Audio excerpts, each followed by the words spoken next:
कभी सोचा है क्यों कुछ लोग बहुत पैसा कमाने के बाद भी खुश नहीं रह पाते और कुछ लोग जिनके पास बहुत कम होता है फिर भी शांति से जिंदगी जीते हैं? क्यों एक ही नौकरी, एक ही सैलरी वाले दो लोग, एक बचत करता है, दूसरा हमेशा तंग रहता है? यही सवालों का जवाब देता है द साइकोलॉजी ऑफ मनी, एक ऐसी किताब जो बताती है कि पैसा समझने की नहीं, महसूस करने की चीज है। इस किताब का असली मैसेज यह है कि पैसे के साथ हमारा रिश्ता दिमाग से नहीं, दिल से चलता है। हमारी सोच, डर, उम्मीदें, बचपन के अनुभव और समाज सब मिलकर तय करते हैं कि हम पैसों को कैसे देखते हैं। पैसा एक इमोशनल गेम है, लॉजिकल नहीं। और जिसने इस गेम के साइकोलॉजी को समझ लिया, वो अमीर सिर्फ जेब से नहीं बल्कि सोच से भी बन जाता है। मॉर्गन हुजल बताते हैं कि जिंदगी में अमीर बनने के लिए सबसे पहले सही माइंडसेट चाहिए, ना कि सिर्फ फाइनेंशियल नॉलेज। बहुत लोग सोचते हैं कि पैसा सिर्फ हार्ड वर्क या स्मार्ट वर्क से आता है, लेकिन सच्चाई यह है कि डिसिप्लिन, पेशेंस, बिहेवियर और इमोशनल कंट्रोल, यही वो चीजें हैं जो लॉन्ग टर्म वेल्थ बनाती हैं। सोचो, अगर किसी ने 10 साल तक हर महीने थोड़ा थोड़ा इन्वेस्ट किया और उसने कभी पैनिक में शेयर मार्केट नहीं बेचा, तो वो व्यक्ति उससे ज्यादा पैसा बनाएगा जिसने लाखों कमाए लेकिन हर बार डर गया और निकल गया। यानी पैसे कमाने की नहीं, पैसे के साथ टिके रहने की स्किल ज्यादा जरूरी है। मॉर्गन कहते हैं, getting money is one thing, keeping it is another. और यही जगह है जहां ज्यादातर लोग हार जाते हैं। जब पैसा आता है, ईगो बढ़ जाता है, जब जाता है, गिल्ट बढ़ जाता है। लेकिन जिसने इनफ की डेफिनेशन समझ ली, वो हर हाल में जीतता है, क्योंकि इनफ जानना ही असली रिचनेस है। हर इंसान का पैसों के साथ रिश्ता अलग होता है। किसी के लिए पैसा फ्रीडम है, किसी के लिए रिस्पेक्ट, किसी के लिए सिक्योरिटी। लेकिन जो सबसे बड़ा ट्रैप है वो कंपैरिजन का। जब हम दूसरों की लाइफस्टाइल देखकर खुद को जज करने लगते हैं। सोशल मीडिया ने यह कंपैरिजन और खतरनाक बना दिया है। किसी को देखकर लगता है कि वो अमीर है, सक्सेसफुल है, लेकिन अंदर से वो कर्ज में डूबा होता है। द साइकोलॉजी ऑफ मनी हमें सिखाती है कि दूसरों के दिखावे से अपनी फाइनेंशियल डिसीजंस मत लो, क्योंकि हर किसी की जर्नी, स्ट्रगल और गोल्स अलग हैं। मॉर्गन कहते हैं कि वेल्थ वो है जो दिखती नहीं। जो गाड़ी तुम चलाते हो, जो फोन तुम दिखाते हो, वो स्पेंडिंग है, वेल्थ नहीं। वेल्थ वो होती है जो बची हुई है, जो तुम्हारे पास ऑप्शन देने की ताकत रखती है। Real wealth is what you don't see, क्योंकि पैसा तभी वैल्यूएबल है जब वो तुम्हें चॉइस देता है, काम करने की, ना करने की, किसी को हां या ना कहने की, अपने टाइम पर जीने की। यही असली फाइनेंशियल फ्रीडम है।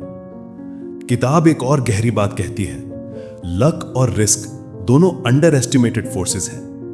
बिल गेट्स और उसके दोस्त में फर्क सिर्फ इतना था कि बिल के पास राइट टाइम पर राइट कंप्यूटर था।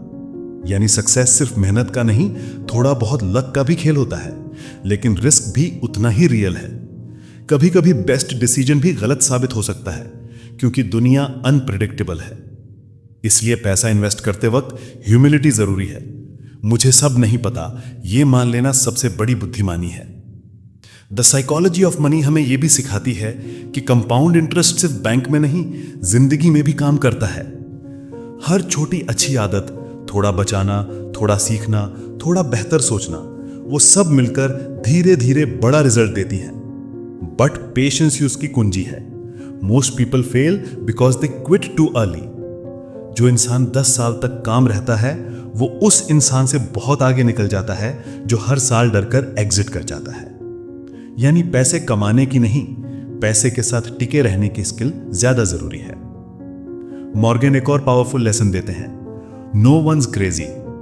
हर इंसान अपने एक्सपीरियंस के हिसाब से पैसे को देखता है। जिसने कभी गरीबी देखी है वो बचत करेगा, जिसने कभी इन्फ्लेशन नहीं देखा वो बेफिक्र खर्च करेगा। इसलिए किसी के पैसे के डिसीजन को जज मत करो। हर कोई अपनी कहानी से पैसे को समझता है, और यही रीजन है कि फाइनेंशियल एजुकेशन सिर्फ फॉर्मूला नहीं, एम्पैथी भी सिखाती है। किताब के अंत में मॉर्गन बताते हैं कि पैसे का अल्टीमेट पर्पस मोर मनी नहीं बल्कि कंट्रोल ओवर योर टाइम है। अगर तुम्हारे पास इतना पैसा है कि तुम अपना दिन अपनी मर्जी से जी सको, तो तुम दुनिया के सबसे अमीर इंसानों में से एक हो, क्योंकि असली लग्जरी वही है, टाइम की लग्जरी। लेकिन इसका मतलब यह नहीं कि पैसा बुरा है। पैसा न्यूट्रल है, वो अच्छा या बुरा नहीं, बस एक टूल है। इसका इस्तेमाल कैसे करते हो वही तुम्हारी सोच और साइकोलॉजी बताती है। जो पैसा दूसरों को नीचे दिखाने में खर्च करता है वो हमेशा खाली रहेगा। जो पैसा अपनी ग्रोथ, पीस और फ्रीडम में लगाता है वही अमीर कहलाता है। द साइकोलॉजी ऑफ मनी सिर्फ इन्वेस्टमेंट की किताब नहीं है, ये एक मिरर है जो हमें दिखाती है कि हमारे भीतर के डर, ईगो, कंपैरिजन और इनसिक्योरिटी हमारे पैसे के डिसीजंस को कैसे कंट्रोल करते हैं। और जब हम इन सब को समझ लेते हैं तो हमारी फाइनेंशियल लाइफ ही नहीं, पूरी लाइफ बदल जाती है। तो अगली बार जब तुम पैसे को देखो तो उसे सिर्फ नंबर मत समझो, वो तुम्हारे बिहेवियर, तुम्हारी पेशेंस और तुम्हारे चॉइसेस का रिफ्लेक्शन है। पैसे को रिस्पेक्ट दो, लेकिन उससे डरो मत, उसे चेज मत करो, उसे अंडरस्टैंड करो, क्योंकि पैसा तभी सबसे अच्छा काम करता है जब तुम उसे कंट्रोल करते हो, ना कि जब वो तुम्हें कंट्रोल करे। और अगर तुमने ये बात समझ ली तो तुम्हारे लिए द साइकोलॉजी ऑफ मनी सिर्फ एक किताब नहीं, एक नई सोच की शुरुआत होगी। क्योंकि पैसा तो हर कोई कमाता है, लेकिन समझकर कमाने वाला ही असली अमीर होता है। अगर आपको यह कहानी समझ आई तो वीडियो को लाइक करें, कमेंट में लिखें कि आपकी सोच पैसे के बारे में क्या कहती है, और सब्सक्राइब जरूर करें ताकि आप अगले वीडियो में सीख सकें कैसे माइंडसेट और मनी मिलकर जिंदगी बदलते हैं। क्योंकि याद रखिए, पैसा बनाना एक कला है, लेकिन उसे समझना एक बुद्धिमानी।